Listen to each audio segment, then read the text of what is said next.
WarGames immediately comes to mind when discussing some of the most brutal, inventive, and dramatic match concepts in professional wrestling history. Created by the legendary Dusty Rhodes in 1987, the match was first introduced in Jim Crockett Promotions under the National Wrestling Alliance before becoming an annual staple in WCW, most famously featured at the Fall Brawl pay-per-view. With 2 rings enclosed by 1 massive cage, WarGames was a groundbreaking spectacle that pushed rival teams to their limits in a grueling test of endurance, strategy, and sheer toughness. Its chaos and high stakes quickly captured fans' imaginations, cementing the match as a signature attraction. In 2001, when WWE purchased WCW and its assets, the rights to WarGames came with it, laying the groundwork for its eventual revival decades later.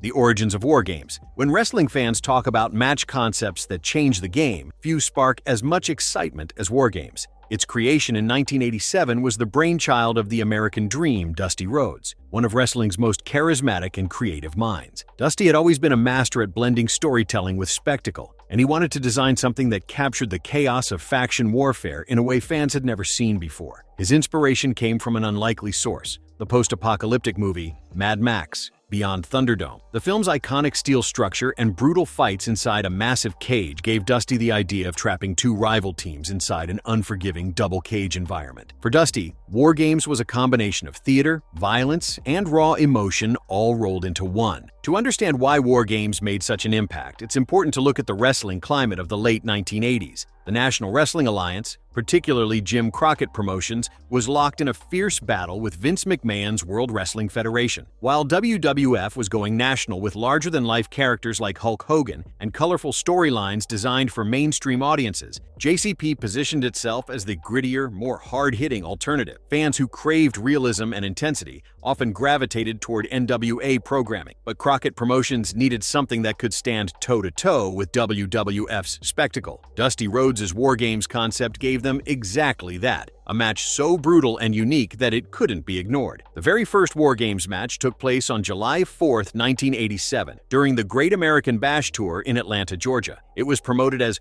WarGames: The Match Beyond, and the stakes were massive. On one side stood Ric Flair's legendary faction, the Four Horsemen, joined by manager J.J. Dillon. Opposing them were the Superpowers, involving Dusty Rhodes himself, his ally Nikita Koloff, the Road Warriors, Hawk and Animal, and their manager Paul Ellering. Just reading that lineup gives you chills. It was a clash of personalities, powerhouses, and egos, all contained within 2 side-by-side rings, surrounded by a towering steel cage with a roof. For fans who saw it live, it was unlike anything they had ever witnessed before. The rules of WarGames only added to the drama. The match started with 1 man from each team inside the cage, battling it out for 5 tough minutes before the chaos really kicked in. After that, the team that won a coin toss, usually the heels, sent in another member, turning it into a 2-on-1 fight. Every 3 minutes, new wrestlers entered, alternating between teams, keeping the momentum shifting and the crowd on fire with each entrance. Once everyone was inside, the match beyond began, where the only way to win was by submission, surrender, or knocking someone out. There were no pinfalls, no countouts, no disqualifications, just pure mayhem in the cage. That first WarGames match was everything Dusty had envisioned. The Horsemen and the Superpowers tore into each other with a mix of athleticism and violence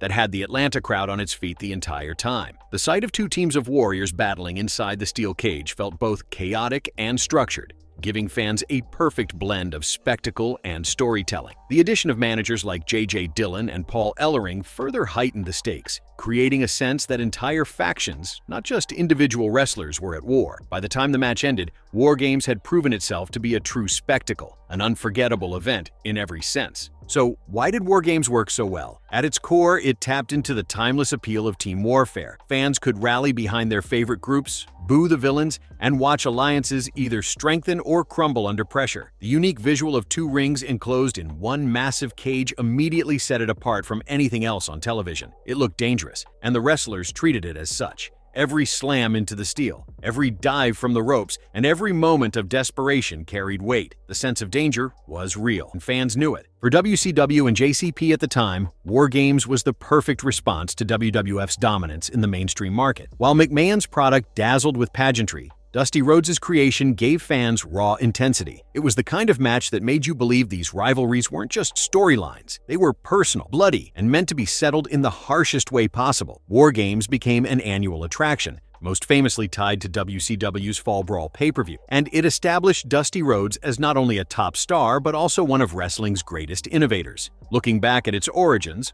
WarGames stands as a testament to creativity born out of competition. Dusty Rhodes took inspiration from pop culture, adapted it to wrestling's unique needs, and gave fans a spectacle that still holds legendary status decades later. In addition to providing entertainment, that inaugural bout in 1987 established the benchmark for violence, drama, and narrative within a steel cage, and it ensured that WarGames would forever hold a special place in wrestling history. The evolution in the 1990s. By the early 1990s, WarGames had already established itself as one of wrestling's most unique spectacles. What started as Dusty Rhodes' bold experiment in 1987 had now become a defining attraction for WCW. From 1987 through 1992, WarGames matches appeared at major NWA and WCW events like the Great American Bash and Wrestle War. But starting in 1993, WCW gave the match a permanent home at its annual Fall Brawl pay-per-view, turning WarGames into a yearly tradition fans could count on. For many, Fall Brawl quickly became synonymous with faction warfare and the chaos of the double cage. One of the most beloved WarGames matches actually took place at Wrestle War 1992, where Sting's squadron battled Paulie Dangerously's Dangerous Alliance. This bout is often remembered as the pinnacle of WarGames storytelling. On one side, Sting led his team of Barry Windham, Dustin Rhodes, Ricky Steamboat, and Nikita Koloff, fan favorites who embodied WCW's fighting spirit. On the other side, the Dangerous Alliance came in with a loaded lineup of heels, including ravishing Rick Rude, stunning Steve Austin, Arn Anderson, Bobby Eaton, and Larry Zbyszko. From start to finish, the match delivered non-stop intensity with flawless pacing and emotional drama that built to a sharp finish. Many fans and historians still regard the 1992 WarGames as one of the greatest matches WCW ever produced. As WCW transitioned into the mid-1990s, WarGames continued to evolve, adapting to the company's biggest storylines. Perhaps the most important example came in 1996, during the height of the New World Order invasion. By then, the NWO had shaken WCW to its core, positioning itself as an unstoppable outsider force. At Fall Brawl 1996, Sting, Lex Luger, Ric Flair, and Arn Anderson stepped into the cage to defend WCW against the NWO's Hulk Hogan, Scott Hall, Kevin Nash, and a fake Sting. The NWO's deception created doubt within WCW, and despite proving his loyalty, the real Sting felt betrayed by his teammates' mistrust. In frustration, he walked out mid-match, leaving WCW shorthanded. The NWO took advantage, securing victory and cementing themselves as the company's biggest threat. Sting's dramatic exit marked the beginning of his transformation into the darker, iconic Crow persona. By the late 1990s, WCW began altering the WarGames formula. In 1998, they tried a 3-team, 9-man version that allowed pinfalls and made the winner the #1 contender for the WCW World Heavyweight Championship. After skipping 1999, the match returned in 2000 as WarGames 2000, promoted by Vince Russo as Russo's Revenge. This version used a massive triple cage where wrestlers had to climb to the top, grab the championship belt, and then fight their way back down to escape with it. While ambitious in concept, the execution didn't capture the same magic. Fans felt the drama of faction warfare had been replaced by a confusing scramble for title shots, and the brutality that defined WarGames was overshadowed by gimmick-heavy booking. This shift reflected WCW's broader struggles in the late 90s. The company had started relying on shock value and convoluted gimmicks rather than carefully built storylines. WarGames, once the crown jewel of WCW's identity, suffered as a result. The sense of danger Dusty Rhodes imagined was fading, turning into a spectacle without real substance. Still, WarGames remained deeply tied to WCW's legacy. It gave WCW a signature match that no other company had, showing fans that the promotion could be just as creative and tough as anything the WWF offered. At its best, like the unforgettable Wrestle War 1992 match or the high-stakes NWO Clash of 1996, WarGames delivered moments that still resonate with fans today. At its worst, it became an example of how overexposure and gimmick fatigue could dull even the sharpest ideas. Looking back, WarGames in the 1990s was both a triumph and a cautionary tale. It provided WCW with some of its greatest matches and most important storylines, but it also highlighted the dangers of tinkering too much with a winning formula. Through all its highs and lows, WarGames remained a key part of WCW's identity, a yearly reminder that in wrestling, sometimes the only way to settle a rivalry was to go to war. WarGames in limbo, 2001 to 2016. When WWE purchased WCW in 2001, many fans assumed it was only a matter of time before WarGames returned on the biggest stage. After all, the WWE now owned the rights to one of WCW's most iconic match concepts. Yet, for more than 15 years, WarGames never appeared under the WWE banner. The company, led by Vince McMahon, had its own vision of spectacle and preferred to create original concepts rather than revive WCW's trademarks. Instead, WWE rolled out the Elimination Chamber in 2002, a massive steel structure that enclosed 6 competitors and combined elements of WarGames brutality with WWE's flair for presentation. For many, it felt like a spiritual successor to Dusty Rhodes' creation. The chamber delivered chaos, high stakes, and memorable moments, but for old-school fans, it still wasn't WarGames. That double cage,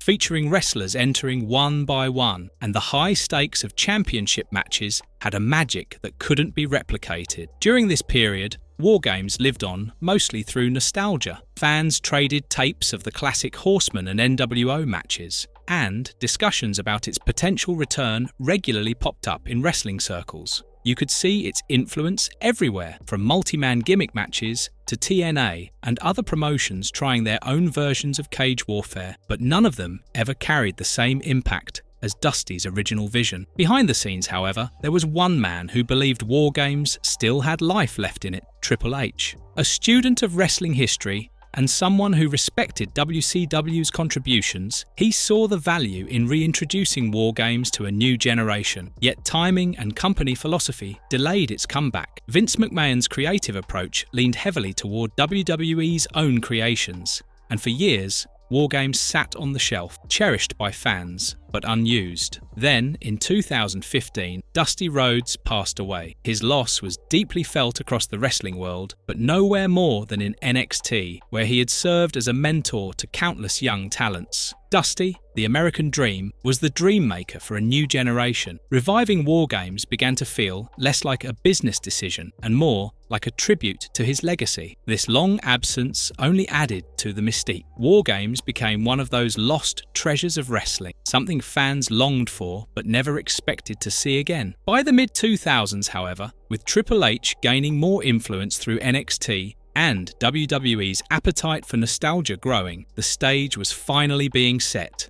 The war inside the double cage was ready to rise again.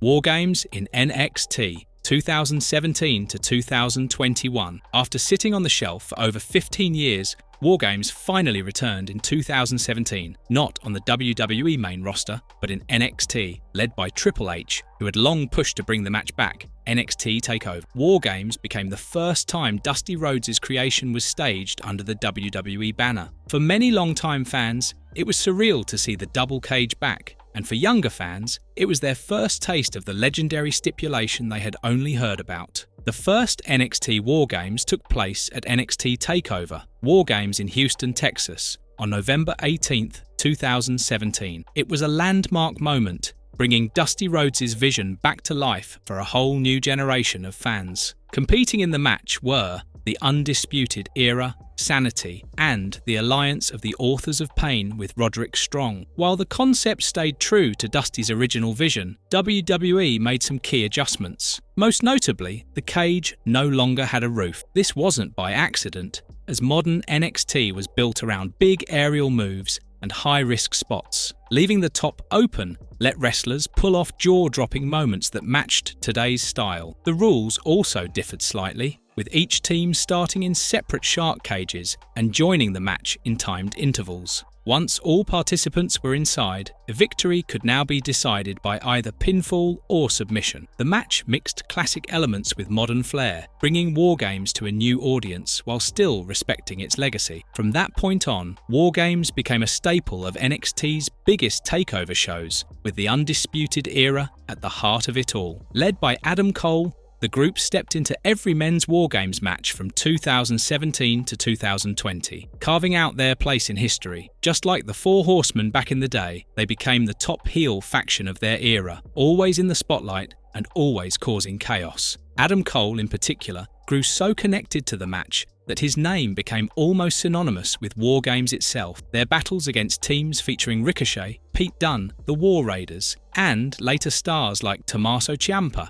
and Kevin Owens delivered instant classics that blended the chaos of the original matches with the faster pace and athleticism of modern wrestling. One of the most unforgettable moments came at NXT TakeOver, WarGames 2019, when Kevin Owens made a shocking one-night-only return as the surprise fourth member of Tommaso Ciampa's team against the Undisputed Era. The crowd erupted as Owens' music hit, and his inclusion added an emotional layer for longtime fans who had followed his NXT journey. It was the perfect mix of nostalgia, surprise, and storytelling, the kind of moment that reminded fans what made WarGames special. In 2019, NXT made history with the first ever women's WarGames match, as Rhea Ripley's team battled Shayna Baszler's squad in an intense emotional war that showed the stipulation worked just as powerfully with women as it did with men. It was a landmark moment for both WarGames and women's wrestling, proving how far the division had come, while honouring Dusty Rhodes' vision of wrestling as storytelling for everyone. The women's WarGames matches quickly rose to the same level of anticipation as the men's, delivering some of NXT's most unforgettable moments. In 2019, fans witnessed one of the most shocking heel turns in NXT history when Dakota Kai, a last-minute replacement for Mia Yim, refused to enter the cage and instead unleashed a brutal attack on her best friend, Tegan Nox. The betrayal left Nox sidelined and instantly cemented Kai as one of the brand's top villains. A year later, WarGames 2020 gave fans pure chaos with Io Shirai's daring trash can dive from the top of the cage, creating a breathtaking moment that instantly became part of WarGames history. Together, these moments solidified the women's WarGames as true must-see events. In 2021, WarGames returned under the simple title NXT WarGames, dropping the TakeOver name as the brand shifted into NXT 2.0. The main event captured that transition perfectly, with Team Black and Gold featuring Tommaso Ciampa, Johnny Gargano, LA Knight and Pete Dunne taking on Team 2.0 with Bron Breakker, Carmelo Hayes, Tony D'Angelo and Grayson Waller. It stood as a symbolic passing of the torch. The veterans embodied NXT's past, while the newcomers carried its future, and when Bron Breakker scored the winning pinfall, it marked the end of the Black and Gold era and the rise of a new generation. WarGames thrived in NXT by balancing nostalgia with modern innovation. Older fans cherished the return of Dusty Rhodes' idea, while younger audiences embraced the fast pace, high-risk stunts, and dramatic storytelling. It came to define NXT's identity, uniting tradition and evolution. From 2017 to 2021, WarGames bridged generations, honouring the past, carrying Dusty's spirit, and reintroducing one of wrestling's most unique matches to a new audience. Each event felt special, proving NXT was more than just a developmental brand. For many fans, these clashes ensured WarGames would never be forgotten, reclaiming its place with chaos, drama, and glory inside the cage. Oh my God! WarGames on the WWE main roster. For decades, fans wondered if WarGames would ever make it to WWE's main roster. After years of speculation and its successful revival in NXT, WWE finally pulled the trigger in 2022, introducing WarGames to the grand stage at Survivor Series. This was no small decision. Survivor Series, once one of WWE's Big Four pay-per-views, had been losing steam in recent years. The traditional brand versus brand elimination matches no longer carried the same excitement, so WWE needed something bold. WarGames became that solution, and for the first time, the double cage spectacle headlined one of WWE's most historic shows. The introduction of WarGames also marked a historic shift for Survivor Series itself. Due to hosting the WarGames matches, the 2022 event became the first Survivor Series since 2002 to not feature a traditional elimination match, and only the third event in history without one, after 1998 and 2002. In doing so, WWE effectively consolidated the stipulation, ending NXT's separate WarGames events and making the match an exclusive fixture of the main roster moving forward. Survivor Series, once the weakest of the Big Four, now had a fresh identity, built around one of wrestling's most legendary concepts. The debut main roster WarGames instantly felt monumental. The men's match featured the Bloodline, including Roman Reigns, the Usos, Solo Sikoa, and Sami Zayn against Team Brawling Brutes featuring Sheamus, Ridge Holland, Butch, Drew McIntyre, and Kevin Owens. The bout told a powerful story centered on Sami Zayn's loyalty being put to the ultimate test. In the end, Zayn betrayed Owens and cemented his place in the Bloodline, helping the team score the victory in one of the most emotional heel turns of the modern era. The fans experienced a pivotal moment in WWE's biggest storyline unfold. On the women's side, WarGames showcased some of WWE's biggest stars, with Team Belair comprising of Bianca Belair, Alexa Bliss, Asuka, Mia Yim, and Becky Lynch battling Team Damage Central, including Bayley, Dakota Kai, Io Sky, Nikki Cross, and Rhea Ripley. The match delivered non-stop chaos and unforgettable moments, highlighted by high-risk dives and brutal teamwork. In the end, Becky Lynch sealed the victory for Team Belair, proving the women could bring the same intensity and spectacle to WarGames on the main roster. Survivor Series. WarGames 2022 set records as the biggest Survivor Series ever, bringing in the highest revenue and largest crowd for WWE in Boston, while also becoming the most watched edition of the event. Survivor Series. WarGames carried on in 2023, with Cody Rhodes' team overcoming Judgment Day and Drew McIntyre, while Bianca Belair's team defeated Damage Central. The show was made even bigger by the shocking returns of R-Truth and CM Punk. With WarGames now firmly part of Survivor Series, the tradition continues strong to this day. What stood out about WWE's version of WarGames was its evolution from WCW's brutal chaos to WWE's polished spectacle. The violence was still there with tables, kendo sticks, and big cage spots, but WWE's production made it all feel larger, flashier, and more like a spectacle. The presentation leaned less on blood and grit and more on high drama, surprise returns, and character-driven storytelling. Fan reception was overwhelmingly positive, though not without debate. Traditionalists argued WWE's WarGames was too sanitized compared to the violent WCW classics, while others embraced the blend of spectacle and storytelling. Either way, WarGames on the main roster proved one thing, that the double cage had finally gone mainstream, and it was here to stay. Not in WarGames!